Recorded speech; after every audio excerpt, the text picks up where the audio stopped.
రాహుల్ గాంధీ గారు అనుకున్నట్టుగా కాంగ్రెస్ పార్టీ సెంటర్లో అధికారంలోకి వస్తే మాత్రం రేవంత్ పంట పండినట్టే. ఎందుకంటే రాహుల్ గాంధీ చెప్తోంది 150 సీట్ల వరకు కాంగ్రెస్ గెలుచుకుంటుందని, మిగతా వాళ్ళందరూ 150 మద్దతు ఇస్తారని చెప్పి ఏదైతే భారతీయ జనతా పార్టీ పని అయిపోయిందని, అది నిజమైతే మాత్రం రేవంత్ పంట పండినట్టే. ఎందుకంటే వాళ్ళకి దేశవ్యాప్తంగా ఉన్నది 3 రాష్ట్రాల్లో అధికారం: హిమాచల్ ప్రదేశ్, కర్ణాటక, తెలంగాణ.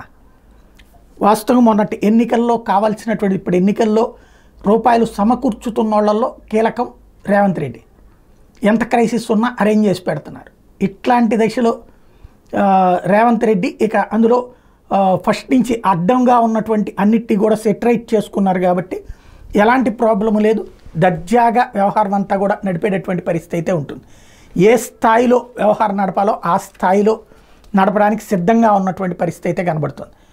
రేవంత్ రెడ్డికి ఇక పూర్తి స్వేచ్ఛ వస్తున్నప్పుడు అప్పుడు ఇక ఉత్తమ్ కావచ్చు, ఈ మిగతా టీము ఈ 5 ఏళ్ళు కాదు ఆ తర్వాత కూడా ఇంకా ఏమీ చేయలేరు.